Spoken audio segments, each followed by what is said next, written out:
بسم اللہ الرحمن الرحیم وَإِذَا قِيلَ لَهُمْ لَا تُفْسِدُوا فِي الْأَرْضِ قَالُوا إِنَّمَا نَحْنُ مُصْلِحُونَ أَلَا إِنَّهُمْ هُمُ الْمُفْسِدُونَ وَلَكِنْ لَا يَشْعُرُونَ۔ اور جب ان سے کہا جائے کہ زمین میں فساد نہ کرو تو کہتے ہیں ہم تو اصلاح کرنے والے ہیں۔ سن لو بے شک یہی لوگ فساد پھیلانے والے ہیں مگر انہیں اس کا شعور نہیں۔ ان آیات مبارکہ میں ارشاد فرمایا کہ جب ایمان والوں کی طرف سے ان منافقوں کو کہا جاتا ہے کہ باطن میں کفر رکھ کر اور صحیح ایمان لانے میں پس و پیش کر کے زمین میں فساد نہ پھیلاؤ، تو وہ کہتے ہیں کہ تم ہمیں اس طرح نہ کہو کیونکہ ہمارا مقصد تو صرف اور صرف اصلاح کرنا ہے۔ اے ایمان والوں تم جان لو کہ اپنی اسی روش پر قائم رہنے کی وجہ سے یہی لوگ فساد پھیلانے والے ہیں کہ جن کے باطن میں کفر ہے، بظاہر اپنے آپ کو مسلمان کہلواتے ہیں اور صحیح ایمان لانے میں یہ پس و پیچ سے کام آ رہے ہیں، یعنی صحیح ایمان لانے میں دوگلا پالیسی رکھنے والے ہیں، تو فرمایا حقیقت میں یہی لوگ فساد پھیلانے والے ہیں، یہ کوئی اصلاح کا طریقہ نہیں۔ تو فرمایا انہیں اس بات کا شعور نہیں ہے کیونکہ ان کے اندر وہ حس باقی نہیں رہی کہ جس سے یہ اپنی اس خرابی کو پہچان سکیں۔ اب ڈیٹ بندے کو کون بتائے کہ آپ کے اندر یہ خرابی ہے؟ جب وہ ہے ڈیٹ، اس کو اپنی خرابی نظر ہی نہیں آتی، اس کے اندر وہ حس ہی باقی نہیں رہی کہ اس کا اندر جاگے اور اس کا ضمیر اس کو جھنجھوڑے اور کہے کہ تم غلط کر رہے ہو۔ جب وہ حس ہی باقی نہیں رہی، اس کو احساس ہی نہیں ہوتا اس بات کا، تو اب 10 بندوں کے کہنے کی وجہ سے اس کو کوئی احساس نہیں ہوگا، وہ کہے گا میں تو صحیح کر رہا ہوں، میں تو اصلاح کر رہا ہوں۔ یہی حال ان منافقین کا تھا کہ جب اہل ایمان کہتے تھے کہ تم یہ دوگلا پالیسی نہ کرو، وہ کہتے تھے نہیں ہم تو اصلاح کر رہے ہیں۔ تو منافقوں کے طرز عمل سے یہ بھی واضح ہوا کہ عام فسادیوں سے بڑے فسادی وہ ہیں کہ جو فساد پھیلائیں اور اسے اصلاح کا نام دیں۔ ایک ہے فساد پھیلانا اور نظر آ رہا تھا یار ہم یہ کام غلط کر رہے ہیں تو فساد پھیل رہا ہے، اور ایک ہے فساد بھی پھیلانا اور کہنا نہیں ہم فساد نہیں پھیلا رہے بلکہ ہم تو اصلاح کر رہے ہیں، تو یہ بڑے فسادی۔ ہمارے معاشرے میں ایسے لوگوں کی کمی نہیں کہ جو اصلاح کے نام پر فساد پھیلاتے ہیں اور بدترین کاموں کو اچھے ناموں سے تعبیر کرتے ہیں، یہ بھی فساد ہے۔ آزادی کے نام پر بے حیائی، یہ بھی فساد ہے۔ فن کے نام پر حرام افعال کرنا، یہ بھی فساد ہے۔ انسانیت کے نام پر اسلام کو مٹانا، یہ بھی فساد ہے جو اس وقت فلسطین کے ساتھ ہو رہا ہے۔ عالم کفر کہتا ہے کہ ہم تو انسانیت کے بڑے ہمدرد ہیں، وہاں بچے کٹ رہے ہیں، خواتین کی عزتیں لوٹی جا رہی ہیں، گھروں کے گھر اجڑ گئے، تو بتائیں وہاں انسانیت کہاں ہے؟ تو انسانیت کے نام پر اسلام کو مٹانے کی سازش کرنا یہ بھی بہت بڑا فساد ہے، اور تہذیب و تمدن کا نام لے کر اسلام پر اعتراض کرنا،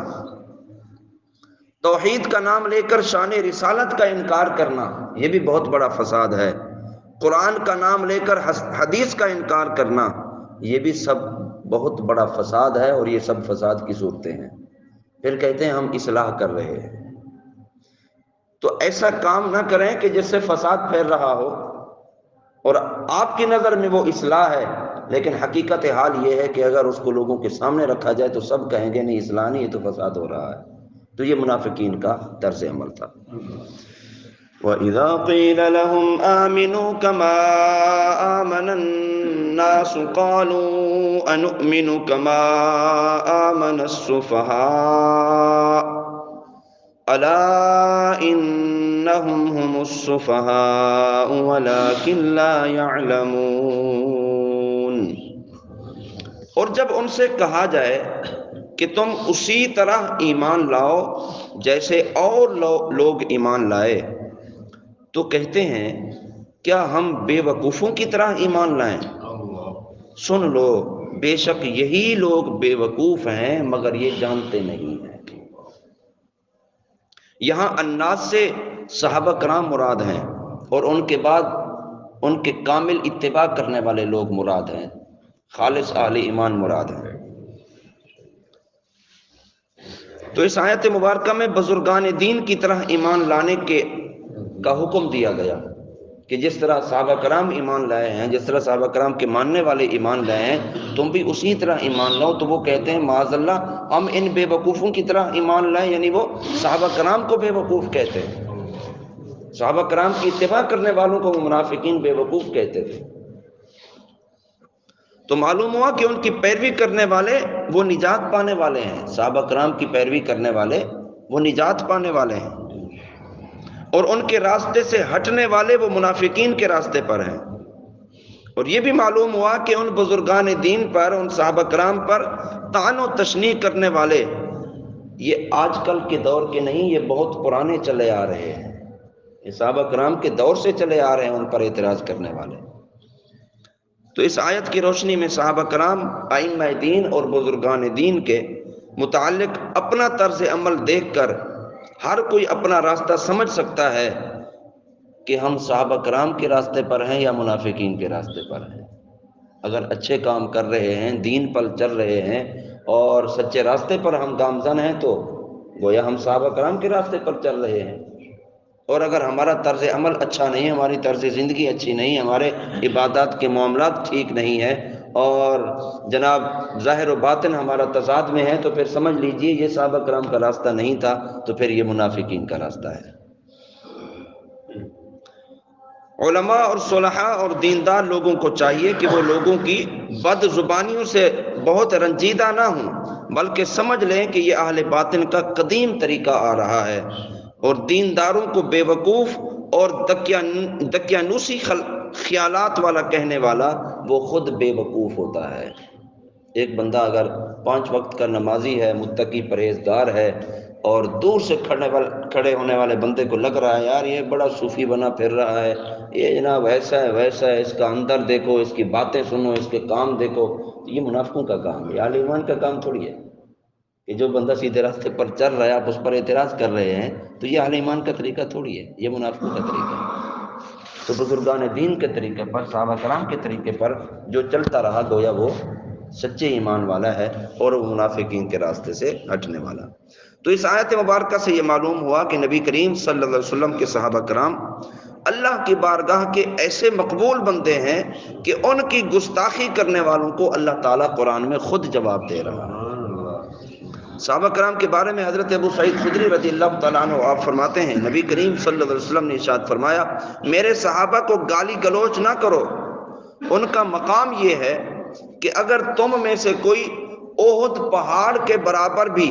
سونا اللہ کی راہ میں خرچ کرے تو اس کا ثواب میرے کسی صحابی کے ایک مٹھی بلکہ ایک آدھا مد خرچ کرنے کے برابر بھی نہیں ہو سکتا۔ صحابہ کرام نے ایک مٹھی خرچ کیا ہو اور تم پورا احد پہاڑ کے برابر سونا خرچ کر دو، تم اس کی ایک مٹھی کے برابر بھی نہیں ہو سکتے ہو، اتنے وہ اللہ کی بارگاہ کے پہنچے ہوئے لوگ تھے۔ اللہ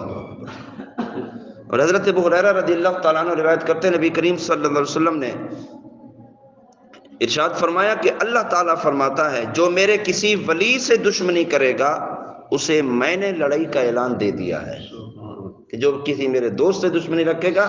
گویا کہ وہ رب کے ساتھ اعلان جنگ کر رہا ہے، اللہ تعالیٰ نے اس کے ساتھ جنگ کا اعلان کیا۔ تو اس سے ان لوگوں کو نصیحت حاصل کرنی چاہیے کہ جو صحابہ کرام کی بے ادبی کرتے ہیں، اولیاء کرام کے گستاخیاں کرتے ہیں، بے ادبیاں کرتے ہیں، نہیں، وہ سچے راستے پر تھے، اللہ تعالیٰ ان سے راضی ہوا اور وہ اللہ سے راضی ہو گئے۔ تو جو لوگ سچے راستے پر ہیں ان کے راستے پر چلیں گے تو ہم بھی سچے کہلائیں گے،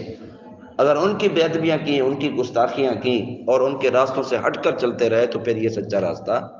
نہیں ہے۔ تو یہ منافقین کا طرز عمل تھا کہ وہ صحابہ کرام پر اعتراض کیا کرتے تھے، بزرگان دین پر اعتراض کیا کرتے تھے۔ جب انہیں برے کاموں سے منع کیا جاتا تو وہ کہتے نہیں نہیں ہم تو اصلاح کر رہے ہیں۔ وہ اپنے ان بری کاموں اور برے افعال کو اصلاح کا نام دیتے تھے۔ نہیں، اصلاح اصلاح ہوتی ہے اور فساد فساد ہوتا ہے، اور حقیقت حال لوگوں کے سامنے آتی ہے تو پتہ چل جاتا ہے کہ اصلاح کہاں ہو رہی ہے اور فساد کہاں ہو رہا ہے۔ اللہ رب العالمین ہم سب کو منافقین کے طرز عمل سے محفوظ فرمائے اور سچا دین کا خادم بنائے اور دین رسول پر ہمیشہ چلتے رہنے کی توفیق دے۔ وما علینا الا البلاغ المبین۔